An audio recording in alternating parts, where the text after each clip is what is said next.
Tamil lived a quiet life on the edge of Redfield 9, a dusty farming planet where nothing much happened. His home was small, built from old ship parts and thick desert stone. He worked as a mechanic, fixing scrap machines and collecting parts from crashed ships. The skies above were usually clear, filled only with the bright sun and soft clouds. But one evening, something strange broke the silence. A burning light shot across the sky, leaving a long trail of smoke behind. It wasn't a star or a ship, it was falling fast. Tamil watched from his rooftop as the object crashed into the forest near the southern hills. A loud boom echoed across the land, shaking the metal walls of his workshop. Without waiting, Tamil grabbed his tool bag and jumped on his hover bike. His heart beat fast with curiosity. He had seen ships fall before, but never this close. Maybe he could find rare parts, or maybe someone needed help. The forest was dark and quiet when he arrived. Ash floated in the air, and the smell of smoke was strong. He followed the broken trees and scorched ground until he reached a small clearing. In the middle of it sat a round alien escape pod, cracked open like an egg. Inside the pod, tangled among glowing wires, lay a girl. Her skin was soft purple, her hair dark and long, and her body covered in a black, shining armor that moved like it was alive. The armor pulsed gently, rising and falling with her breath. But something was wrong. Her face looked tired, her eyes half closed, and the armor was slowly tightening around her chest. Tamil climbed into the pod and touched her shoulder. "Hey," he said softly. "Can you hear me?" The girl opened her eyes just a little and whispered one word, "Help." Then she fell unconscious. Tamil didn't wait. He lifted her out of the pod carefully. The armor was warm, almost like skin, and it shifted slightly as if watching him. He placed her on the back of his hoverbike and rode back through the trees, heading straight for his workshop. Back at the shop, Tamil placed the girl on a padded table and turned on his scanners. The armor reacted as soon as the tools got close. It hardened, wrapping tight around her arms and chest. She winced in her sleep. Tamil frowned. "This thing isn't normal armor," he said to himself. "It's alive." He checked the scanner again. The armor was something called Bi-Wrap, a rare alien technology that could grow, move, and even protect its wearer. But something wasn't right. Instead of keeping the girl safe, it was slowly squeezing her, like it was afraid. Tamil tried to remove a piece from her shoulder. As soon as he touched it, the armor pushed back. A hard spike formed between his fingers and her body. He stepped away quickly. "All right," he said calmly. "You don't like that. Fine." He took a deep breath and turned back to his computer. As the scan continued, it picked up a strange signal. The escape pod had sent a message out into space just before it crashed. Tamil leaned closer to the screen. "Signal broadcasted. Coordinates sent." Suddenly, the girl coughed and opened her eyes wide. She looked around, then sat up quickly, gasping for air. "Where am I?" she asked in a weak voice. "You're safe," Tamil said. "I found you in the forest. You crashed." The girl looked down at her armor, which was now crawling slowly along her arm. She grabbed her wrist and tried to pull it back, but it didn't stop. "No," she whispered. "It's getting worse." "What is that thing?" Tamil asked. "It's called Bi-Wrap," she said. "It's alive. It's supposed to protect me, but it's broken. The more scared it gets, the more it squeezes. If it doesn't stop soon, it'll hurt me." Tamil walked closer. "Then let's take it off." She shook her head. "You can't. It won't let go." Tamil stared at the armor. It shimmered under the workshop lights like black glass, yet moved like liquid. It was beautiful and strange. He could see it crawling slowly up her neck now, like it was searching for control. "I'll find a way," he said. "Just stay calm." The girl looked at him with tired eyes. "Why would you help me? You don't even know who I am." Tamil gave a small smile. "You asked for help. That's enough for me." The armor pulsed again, as if reacting to his voice. It didn't try to attack him this time. Maybe it understood his words. "What's your name?" he asked. "Rhea," she said. "And yours?" "Tamil." Rhea leaned back, breathing slowly. The Bi-Wrap shifted again, wrapping over her shoulder like a shadow. Tamil turned back to his screen. The signal had been sent to a far star system. He zoomed in on the data. The message was simple but dangerous. It had included coordinates, escape status, and energy readings. Someone's coming, he said quietly. Rhea's face went pale. Then we don't have much time, Tamil nodded. Whatever had chased Rhea across the stars might now be heading for Redfield 9, and her armor, instead of saving her, could become a prison. But he wasn't going to give up. Not yet. He grabbed a different tool and moved toward her. Let's see if we can talk to your armor, he said. Before someone worse shows up. Rhea sat on the edge of Tamil's worktable while holding her arms tight across her chest. The armor covering her body pulsed softly, almost like it was breathing. But the way it moved wasn't peaceful. It crawled slowly, like something trying to take full control of her body. It had already reached her neck. Tamil checked his scanner again. It's spreading faster now, he said, adjusting the screen. If we don't stop it, it might cover your face next. Rhea nodded. I can feel it. It's pressing harder every hour. Tamil grabbed a set of thin tools and approached. Carefully. I'll try another way. Maybe I can unlock it using heat pulses. The moment the tool came close, the armor reacted sharply. It hardened around Rhea's arm and formed small spikes. She winced and pulled away. It doesn't trust you, Rhea said. It thinks you're trying to hurt me. I'm not, Tamil replied. But it doesn't care what I say. Rhea took a deep breath. Maybe we need to speak its language. This armor isn't just a suit. It's part machine and part memory. It learns from feelings, not just commands. Tamil raised his eyebrows. So it understands fear and trust. Rhea said softly, but right now, all it feels is danger. It was made for battle. It doesn't know how to stop fighting. Tamil stepped back and sat down. His eyes didn't leave the moving armor. It looked alive. Parts of it shifted and curled, always covering more of Rhea's skin. Where did you get it? He asked. Rhea looked down. I stole it from a Dravari ship. It was being used to control soldiers. The armor takes over the body and blocks the mind. But I freed it. I thought I could use it to escape. Tamil leaned forward. And now it's trying to take over you? Rhea nodded. It doesn't know I'm not the enemy. It's confused. It's trapped between wanting to protect me and obeying its old orders. Tamil stood up. Then we need to reset its mind. She looked at him with hope in her eyes. Can you do that? There's an old neural tool in my shed. It links machines to minds. I've only used it on broken droids, but maybe it'll work here. Together. They moved into a small room behind the workshop. Tamil brushed dust off a tall chair and plugged in wires from a box. Filled with blinking lights, Rhea sat down. Slowly, the armor gripped her legs tightly as if sensing the new machines nearby. I'll keep it simple, Tamil said. I'll connect the link to your signal. Then I'll send calming waves through it. Rhea closed her eyes. If something goes wrong, pull the wire. Promise, I promise, Tamil said. He attached the thin cord to a small node behind Rhea's ear. The armor twitched. A small flash of light ran across it. Like a warning, Tamil turned on the machine. A soft hum filled the room. On the screen in front of him, strange shapes began to form. They're not words, he whispered. They're memories, colors, sounds. And lights flickered on the screen. He saw flashes of warships crashing, screaming voices, and orders shouted in alien language. Then came stillness. The armor remembered being torn from its owner. It remembered pain. No wonder it's afraid, Tamil said. He adjusted the signal, softening the waves. Slowly, the armor began to relax. It shrank a little at Rhea's arms and loosened around her chest. Rhea opened her eyes. It's working, she said. I can breathe easier.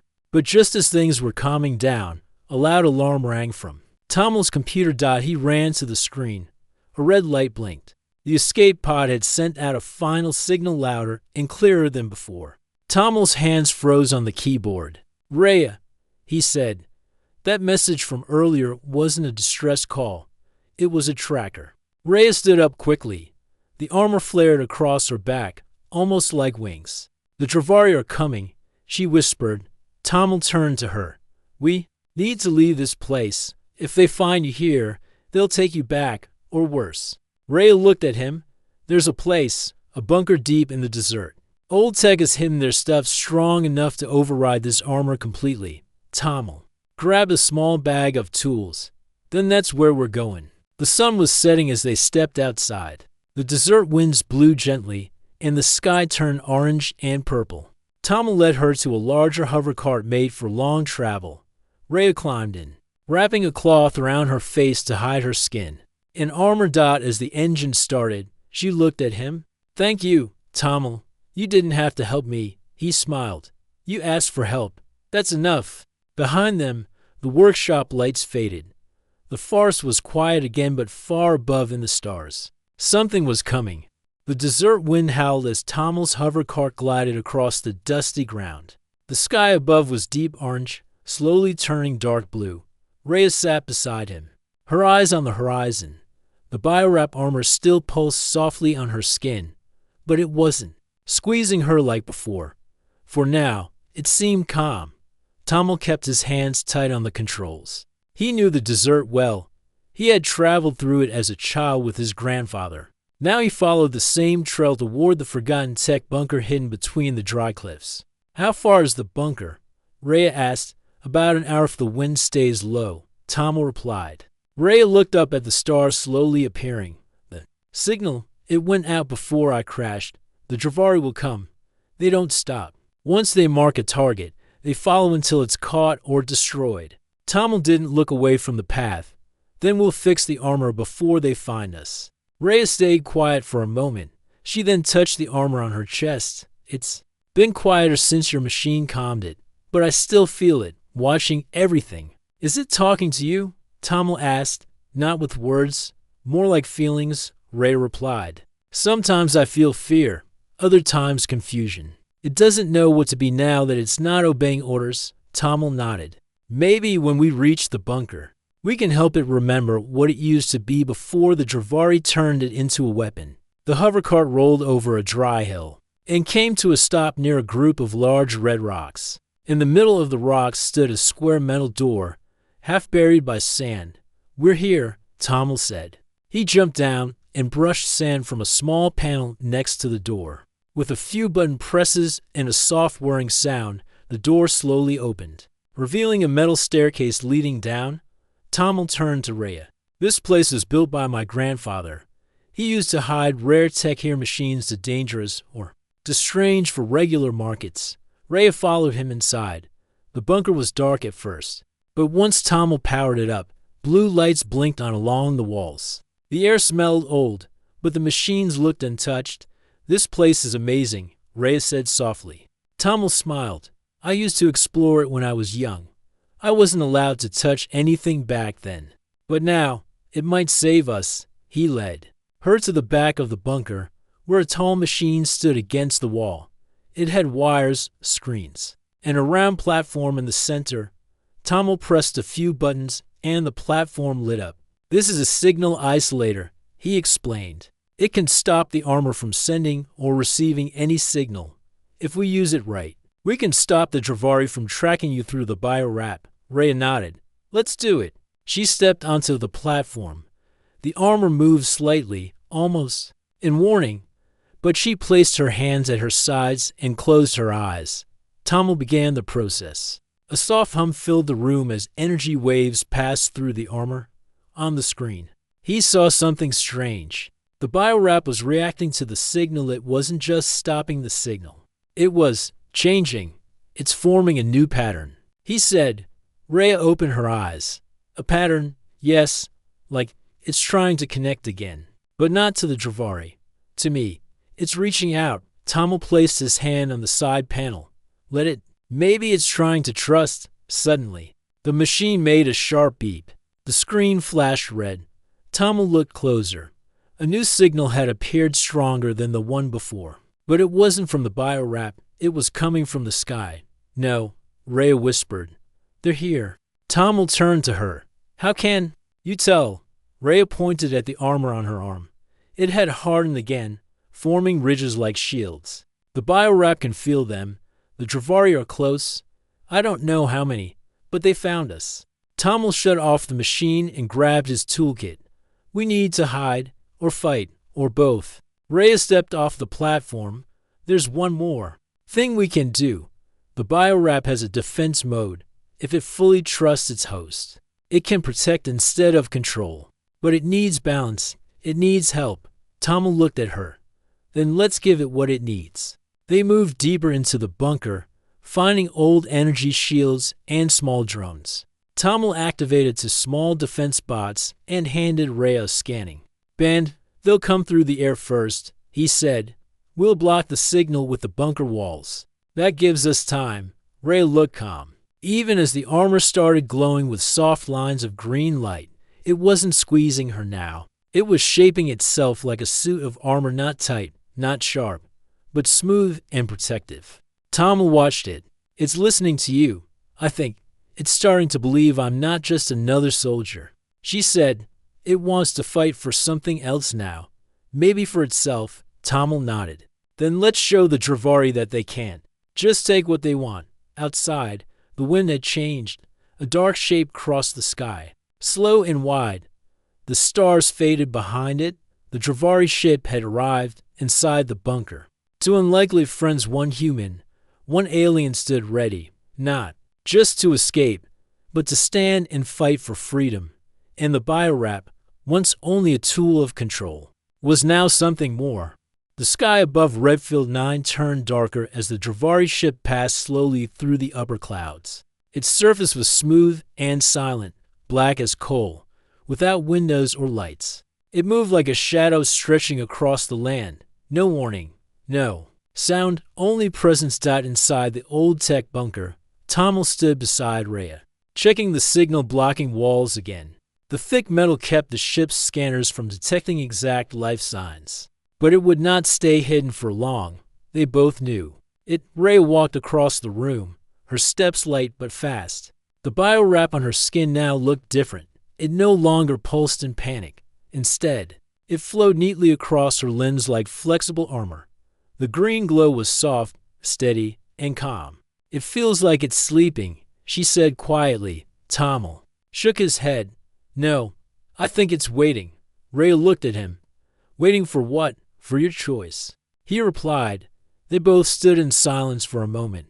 Tommel moved to a side chamber of the bunker and returned with a small device, shaped like a ring. "This is a core stabilizer," he said. "It can help your armor balance its energy if you decide to keep it. But once it's activated, the connection between you and the armor will become permanent." Rhea stared at the device. "And if I say no?" Tommel placed it gently on the table. "Then we find a way to remove the armor completely, no matter how hard it fights." Rhea looked down at the biowrap. It curled gently around her fingers like vines resting after a long storm. She had never seen it so calm.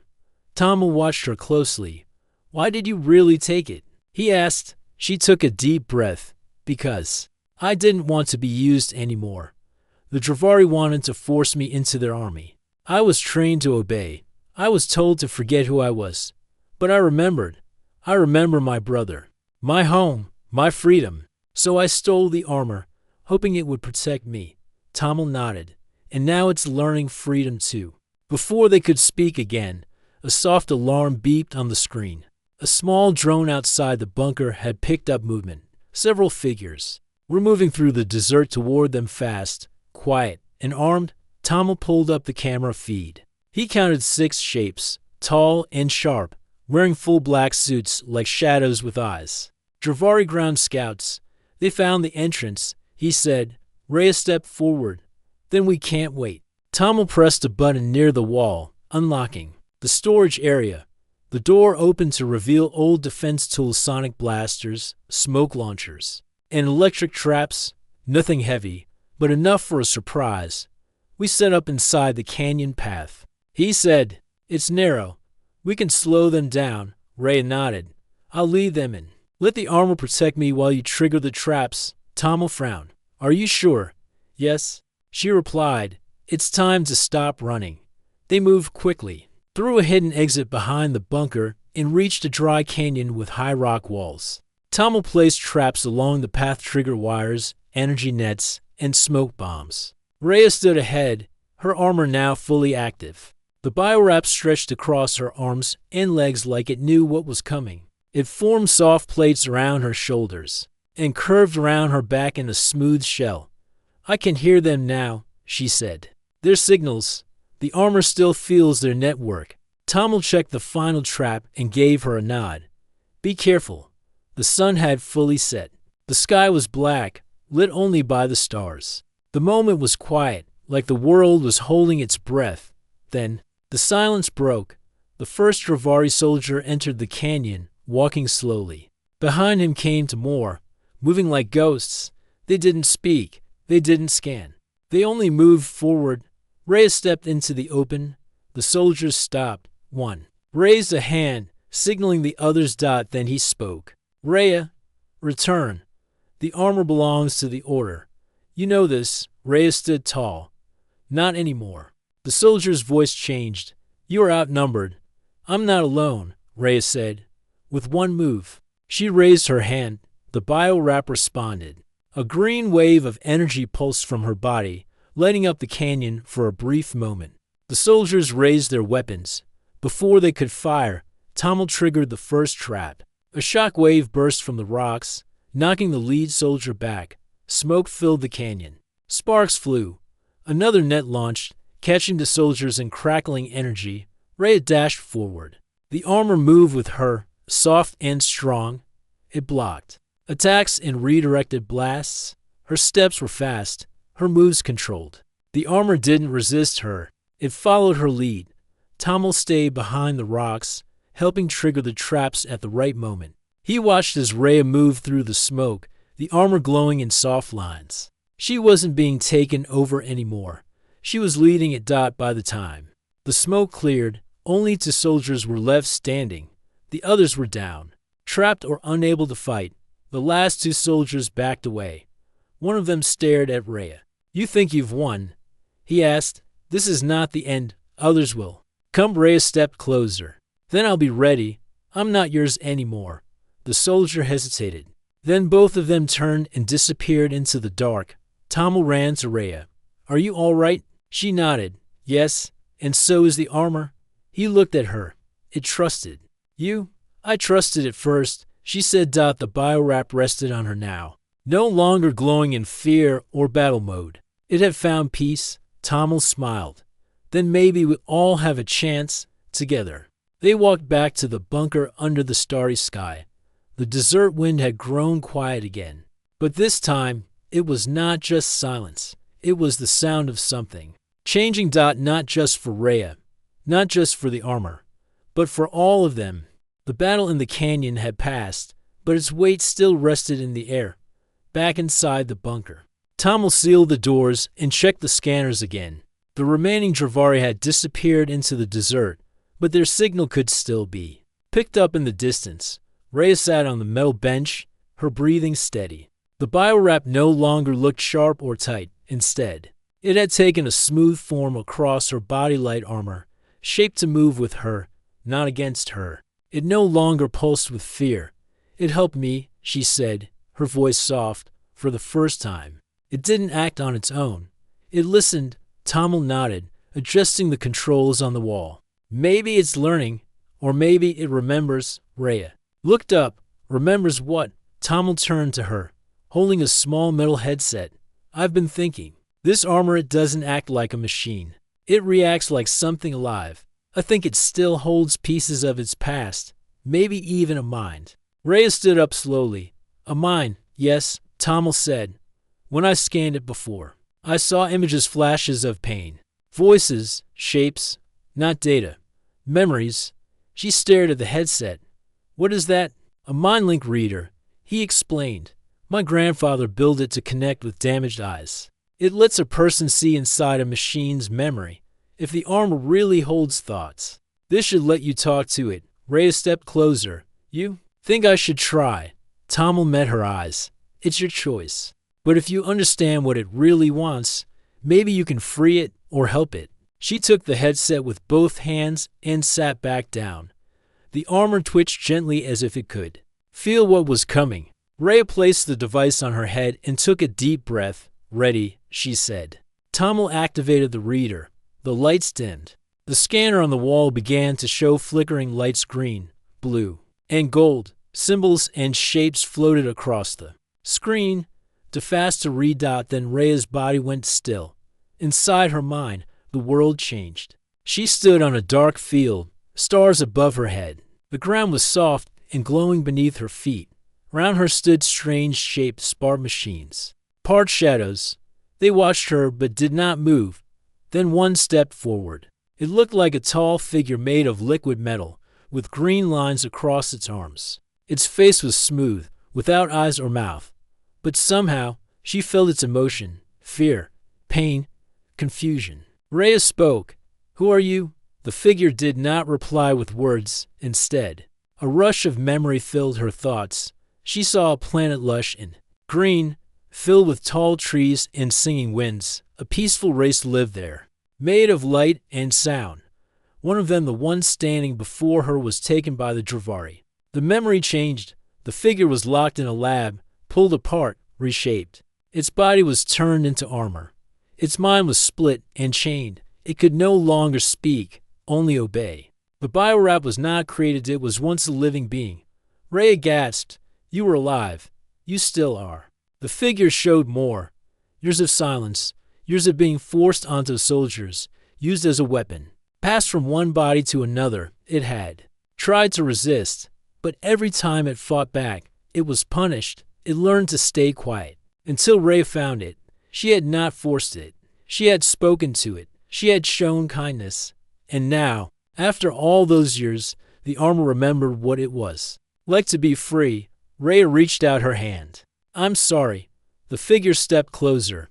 Its hand touched hers. And suddenly the space around her began to change.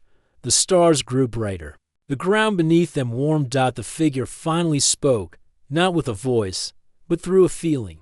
A word formed in her mind: trust. Back in the bunker, Tommel watched the readings carefully. Rhea's heart was steady. Her brain waves were calm. The biowrap glowed softly on her skin, its light even and smooth. Then the lights on the headset blinked 3 times. Rhea opened her eyes. Tommel rushed forward. "Are you all right?" She nodded. Slowly. "Yes, I saw it. It was once a living being. The Dravari changed it into armor. But it never forgot. It still feels everything." Tommel looked at her, shocked. "So it's not just reacting to danger. It's reacting to pain." Rhea stood up. The biowrap moved gently, forming clear shapes over her arms and shoulders. It wants to be free. It doesn't want to hurt, but it also doesn't want to be alone. Tommel thought for a moment. "Maybe we can give it both, freedom and purpose." Rhea nodded. "It doesn't want to be taken again. If the Dravari return, it will fight, not to serve, but to protect." Tommel reached into a cabinet and pulled out the stabilizer device again. "If we activate this now, it will complete the link between you and the armor. It will no longer obey the Dravari signals, but it also means you can't remove it." Rhea looked at the device. "Then I choose to keep it, but not as a tool. As a friend." Tommel handed it to her. Rhea pressed the button. A wave of green light washed over her. The armor pulsed once, then settled. The connection was complete. The biowrap was no longer a weapon. It was now a living part of Rhea's body, by her own will. Tommel smiled. "You did it." Rhea touched the armor on her chest. "We did it." Just then, the scanner beeped again. A new ship had entered the atmosphere. Tommel checked the signal. "It's bigger than before. This one isn't a scout. It's the main force." Rhea stepped beside him. "Then we'll be ready. This time, the armor and I will fight together." Tommel nodded. "Not just you. I'm with you too." They both stood side by side as the screen showed the growing shadow in the sky. But now, they had more than tools. They had trust. The ground of Redfield 9 shook gently as the large Dravari ship descended from the sky. Its surface was dark and smooth, shaped like a long wing. It hovered in the clouds, quiet but powerful. The light above the desert dimmed under its shadow. Inside the old tech bunker, Tommel and Rhea stood in front of a control panel. The scanner showed a clear signal. This was not a scout or a search party. It was a command ship. The Dravari were here to take Rhea back. They will not speak this time. Rhea said quietly, "They will try to capture me with force." Tamil stared at the screen. "Then we give them a reason to fail." The bio-wrap on Rhea's body now looked complete. It formed a smooth black and green armor, light and flexible. There were no spikes or hard edges, only clean shapes that moved with her breath. It was no longer tightening or panicking. It had accepted her completely. Tamil placed his hand on the signal blocker. "The bunker can hide us for a while, but not forever. Once they land, they'll scan everything. They'll come in fast." Rhea turned to him. "We stop hiding. I need to speak to them. I need to show them I'm not under their control anymore." Tamil looked surprised. "You want to face them?" "Yes," she said, "but not alone. I want you with me." Tamil gave a small nod. "Always?" Outside, the ship hovered above the desert for a long minute. Then a loud pulse echoed across the land. A round pod dropped from the ship and landed near the canyon. A single figure stepped out. Rhea and Tamil walked to the edge of the cliff above the canyon. They watched as the Dravari commander stood still, his black cloak flowing in the wind. Round him, smaller drones floated quietly. The commander raised his voice. "Rhea, come forward. You are still bound to the order." Rhea stepped out, standing on the edge of the cliff. "I have chosen my own path. The armor no longer belongs to you." The commander's tone did not change. "You do not understand. That armor is a living weapon. If you do not return, we will take it back, even if it means breaking it." Tamil stepped beside her. "You can't break what's already free." The commander turned his head slightly. "You are human. This does not concern you." "It does." "Now," Tamil replied. The commander raised his hand. A second later, 3 small fighters dropped from the ship and flew toward the canyon, stopping just above the bunker's entrance. "You have one choice," the commander said. "Return peacefully and spare the one who protects you. Refuse and you both fall." Rhea looked at Tamil. He didn't say a word, but his eyes told her he wasn't afraid. He trusted her. In the armor, completely, Rhea stepped forward. The bio-wrap moved with her, calm and steady. "I choose freedom," she said clearly. "And the armor chooses it too." The commander's drones lit up in red. The fighters began to charge their weapons. Tamil ran back toward the bunker and activated the defense system. Energy shields rose from the ground, forming a half-circle wall around the canyon's edge. Turrets popped from the sand, ready to fire. Rhea closed her eyes for a moment. Inside her mind, she spoke to the armor. "We stand together now, not as machine and host but as one." The armor responded. A soft green light spread across her body. Then the air around her shifted. A field of protective energy formed around her chest and back. The first shot came from above. One of the fighters fired a pulse blast at the canyon wall. The ground shook. Tamil activated the energy shield, blocking the second blast. Rhea leapt forward. The armor helped her move faster than ever before. She landed near the lead drone and sent out a shockwave through her hands. The drone shut down at once. More drones rushed toward her, but the bio-wrap responded with new shapes, sharp shields. Over her arms, fast energy lines through her legs. Every movement was smooth. Every block was perfect. Tamil stayed behind the shield, using the bunker's systems to guide the defense. He triggered traps along the canyon floor and sent out decoys to confuse the Dravari fighters. Rhea reached the second drone and knocked it to the ground. It tried to rise, but the arm released a calming pulse, disabling it without damage. She didn't want to destroy. She only wanted to show that control no longer ruled her. The commander saw it all. He raised both arms. A final weapon lowered from the ship above, a binding net powered by Dravari tech. It was made to pull the bio-wrap back by force. Rhea watched it descend. She looked at Tamil. He shouted, "They're trying to steal the armor again." Rhea stood still. She could run, or she could fight, but this time she made a new choice. She opened her arms wide. The armor glowed brighter. Instead of resisting, she let the binding field touch her. But when it did, something changed. The armor did not panic. It did not harden. It absorbed the energy and sent it back. The weapon broke apart in the air, Sparks flew in every direction. The ship above went silent. The commander lowered his arms. Rhea spoke again. "It is not yours anymore." The commander did not reply. A few moments later, the ship turned and began to rise back into the sky. The fighters followed it. No more shots were fired. No more threats were given. The Dravari were leaving. Tamil ran to Rhea and stood beside her. "You did it." Rhea looked up at the sky. "No, we did it." The armor gently moved over her arms. Glowing faintly dotted had made its choice, and so had she.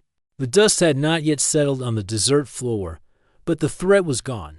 The Dravari ship vanished into the clouds, its shadow fading like a bad memory. The canyon stood silent once again. But everything had changed. Rhea stood still for a moment, watching the sky. Her body was covered in the living armor, but it no longer felt like a burden. It was light, peaceful, and connected to her like a second skin. It had chosen to protect her, not control her. And it had responded with strength, not fear. Tamil walked beside her, his boots pressing softly into the sand. His eyes were calm, but filled with thought. "Do you think they'll return?" Rhea looked at the glowing cracks in the cliff where the battle had taken place. No. They saw what the armor did. They know it's not theirs anymore. The bunker's defenses slowly powered down. The drones Tamil had activated returned to their hidden places. The humming energy shields faded. They walked back to the bunker together. Inside, the lights flickered gently, showing damage in the corner walls and the main console. Tamil sat near the control screen, wiping the dust from the keys. Rhea sat across from him on the low bench. Silent settled in, but it was a peaceful one. After a while, Tamil broke the silence. "So what now?" Rhea looked at the armor that still covered her arms and shoulders. "Now we find out what this really is. This armor is more than a weapon. It grows, it learns, it thinks. I think it's alive in ways even the Dravari didn't understand." Tamil nodded. "And you control it now?" Rhea shook her head. "Not control. We trust each other. It listens to me because I respect it. I no longer force it. That's what made the difference." Tamil leaned back. "Then maybe it wasn't just the armor that changed." Rhea gave a small smile. The sun began to rise on Redfield 9, shining softly through the broken glass of the bunker's side window. The heat of the desert returned, warming the cold steel of the walls. They spent the next few days fixing the damage. Tamil repaired the signal systems, while Rhea tested how far the armor could stretch, shift, and shape itself. It could become light like cloth or strong like metal. It even formed wings for a few seconds before folding back again. Sometimes she spoke to it without words. It answered with movement and feeling. It was no longer just a suit. It was a part of her. As the bunker became whole again, Rhea placed a message beacon on top of the canyon. She looked at the sky and activated it. "What's that for?" Tamil asked. Rhea answered softly. "I want others to find us. If there are others like me, others who were taken, trained, or used, maybe they can learn what I did. Maybe they don't need to fight alone." Tamil watched her with quiet respect. "You're becoming a guide. I don't know if I'm ready for that," she said. "Maybe not yet, but you will be." Days turned to weeks. Small ships passed over the planet sometimes, but none landed. The Dravari did not return. The stars above felt calmer now. One evening, while the sun dipped behind the mountains, Rhea stood on the edge of the cliff again. She had changed. Her eyes were stronger. Her steps were sure. The armor shimmered gently under the fading light. Tamil joined her. "You thinking of leaving?" Rhea looked at the sky. "Not yet, but someday. I think we should." He raised an eyebrow. "We?" "Yes," she said. "You didn't run when things were dangerous. You helped me when I didn't even understand myself. This isn't just my story now. It's ours." Tamil smiled. "Then we'll go together, when the time comes." A soft breeze passed through the canyon. Rhea stepped forward and raised her hand. The armor shifted again. It formed a long, light shape across her back, a symbol, almost like wings. But not for flying. It felt like a mark of growth, a mark of peace. She turned to Tamil. "I want to help others find freedom, just like we found it here. He nodded. Then let's prepare. Let's be ready for when they arrive. From that day forward, the bunker was no longer just a hiding place. It became a station of learning and discovery. Rhea studied the armor's language. She wrote down his responses and abilities. Tom will build signal towers across the desert to guide anyone who came. Months passed, and one day, a new signal arrived. A small pod landed near the canyon. A girl stepped out. Her skin was pale blue. Her eyes looked tired. A faint silver armor covered her legs and back, but it pulsed strangely like it was struggling. Rhea stepped forward to meet her. "It's hurting me," the girl whispered. Rhea reached out gently. The living armor on her arm responded with warmth. The girl's armor calmed. "You're safe now," Rhea said. "We'll help you. You don't have to fight alone anymore." Tommel stood behind her, watching as another journey began. Redfield 9 had changed from a battlefield into a beginning. Together, they had turned fear into strength, and now others would follow the same path, a path of freedom, a path of hope.